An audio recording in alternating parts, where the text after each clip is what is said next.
Hi, everyone, and welcome to the season premiere of SportScene13. Along with the entire Blue Ridge crew, I'm Bob Capasso. Glad to have you along. We'll meet either on Monday or Tuesday, depending on how games and matches are being played. Well, we're well into this season. We've had a lot of great action. We mentioned the duels that Lehighton has been involved in. As far as basketball is concerned, we have already had several 1,000-point scores. In fact, 2 on one team, and that is where we will have our highlights this evening. Let's start with the Indians as they took on East Stroudsburg South in the Lehighton Indian duels.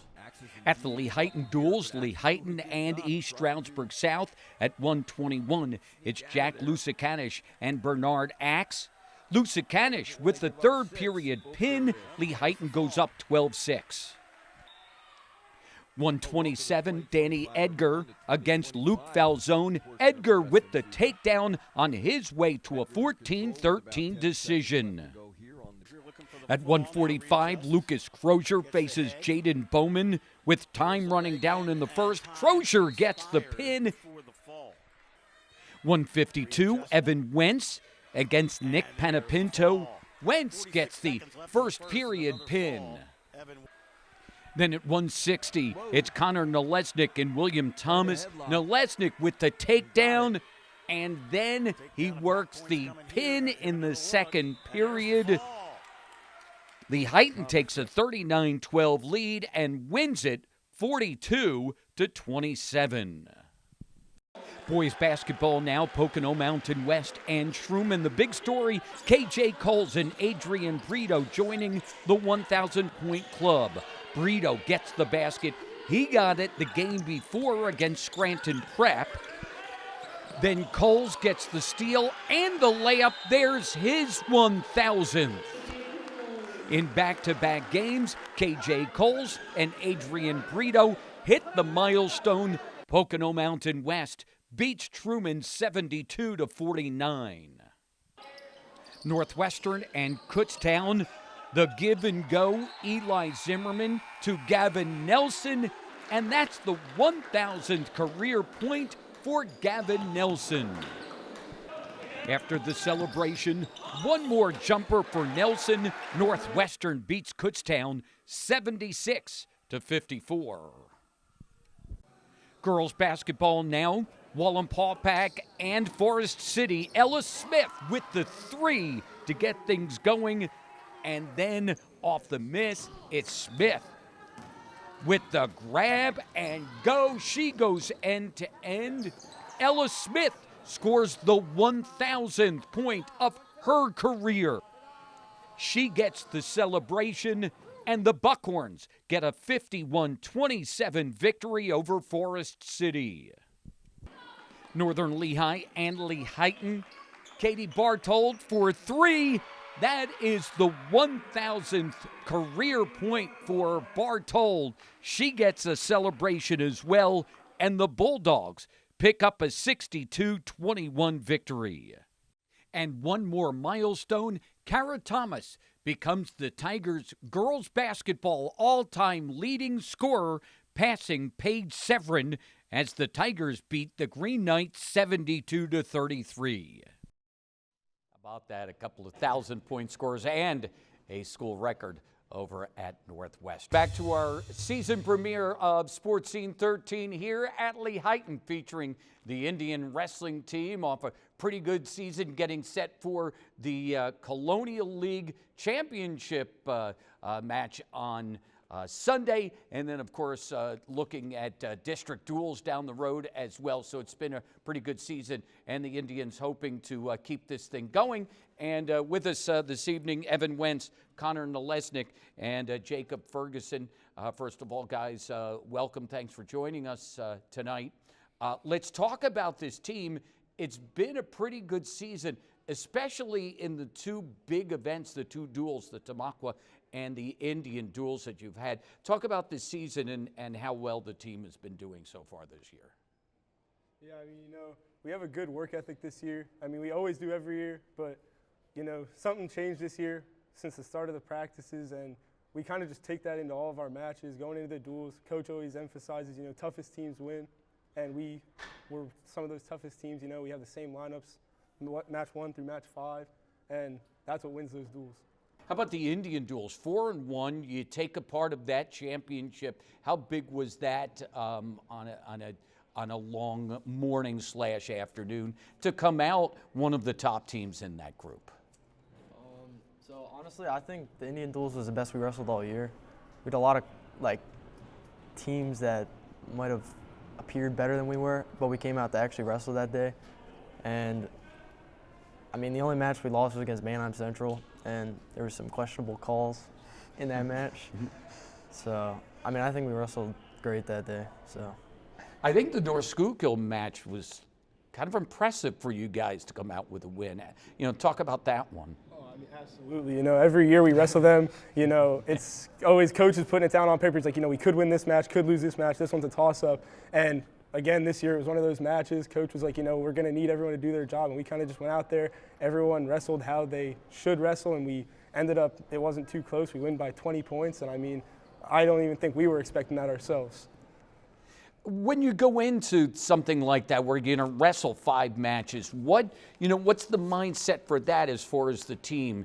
Are you thinking how many wins you got to get? Are you thinking, okay, just one match at a time? What's the mindset when you go into a duels like that where you're going to have 5 or 6 matches? Honestly, you just got to take it like one match at a time. You can't get ahead of yourself, be thinking on to the next one. You just got to be focused on the match that's happening right now. Yeah. Right now, you're about the 7th spot in districts. You've been in district duels the last couple of years, so obviously you guys have learned what it takes to be in there. Got to win 2 years ago in district duels. What are you looking forward to in making it and maybe getting through that AA bracket? I mean, I think this year we have the biggest chance of making it to states as a team. I'm not going to say the only, but our biggest competitors are Northwestern and Saucon Valley. And Northwestern was a close match. Maybe the score didn't depict that way, but overall there was matches that were toss-ups, and we just didn't come out to wrestle that night. I think if we come to wrestle on district duels, we can beat Northwestern. All right, let's talk individual. Evan Wentz, right now 18-9. You've been wrestling 152. Is that kind of where you will be? Will you be up or down when we get to things like leagues, districts, states? Yeah, either 145 or 152. 18-9. Where's your best win this year? Best win would, I don't know, probably. I'm not really sure. They're all pretty good wins. They all feel good. I wouldn't really have a most memorable one.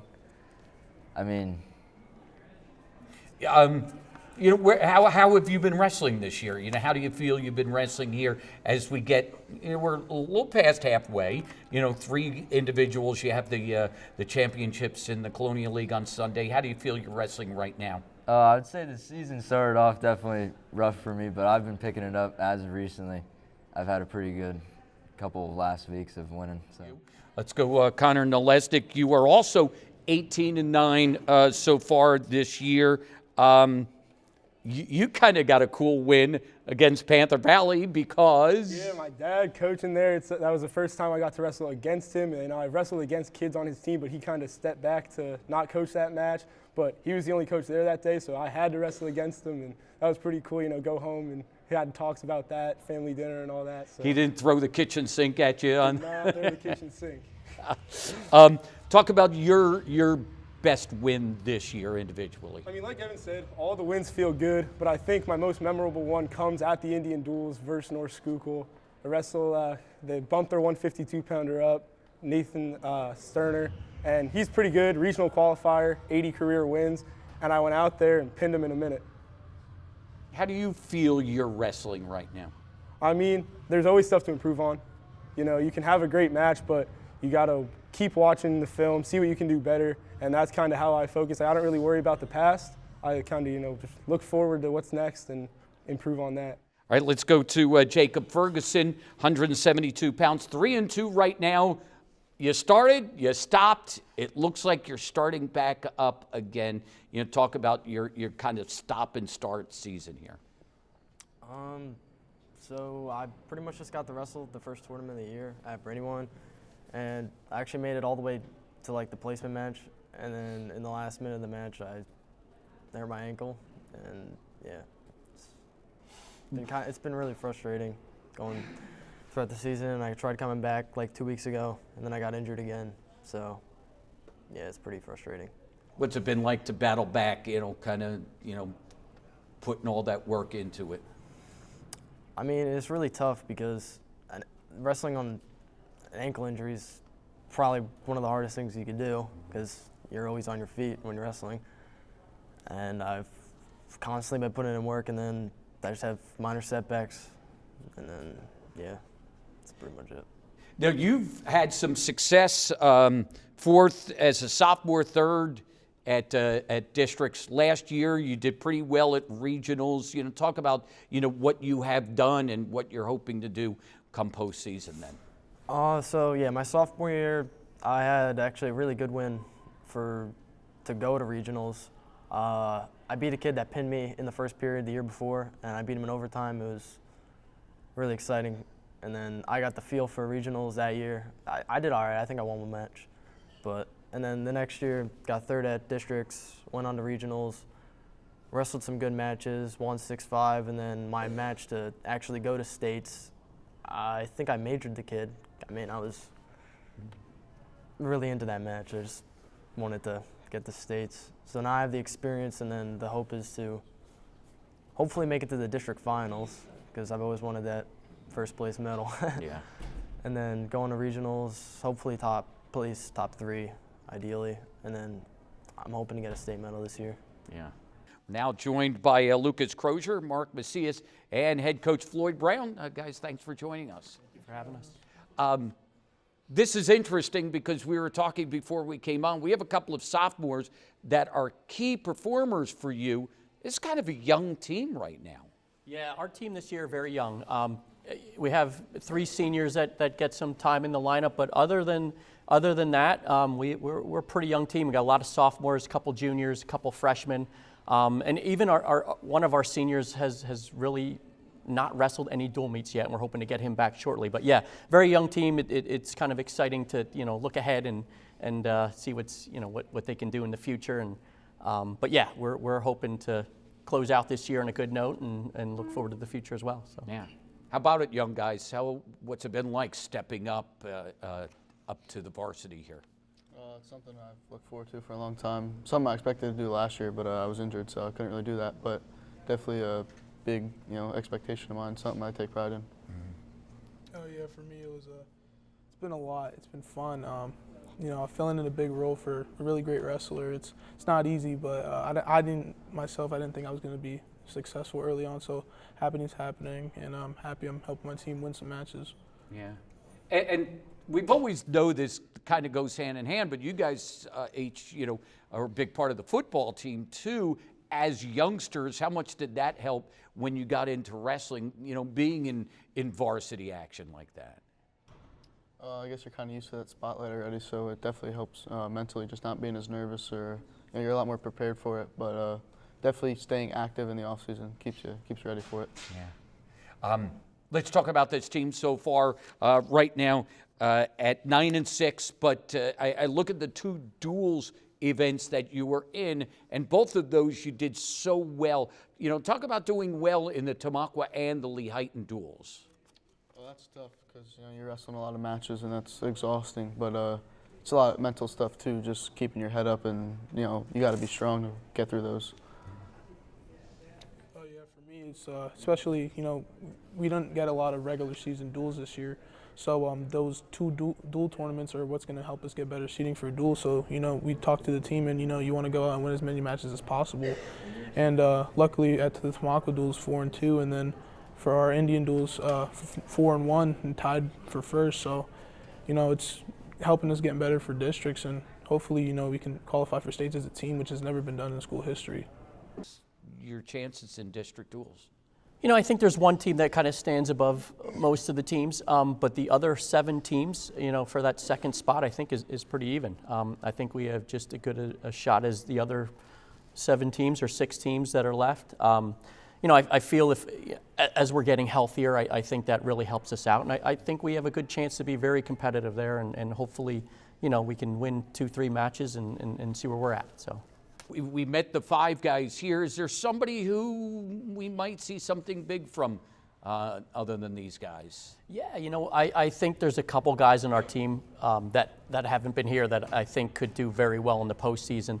You know, I look at our 133 and 139, Connor Dugan and Blake Muffley, I think have a very good shot. They've been wrestling really well for us.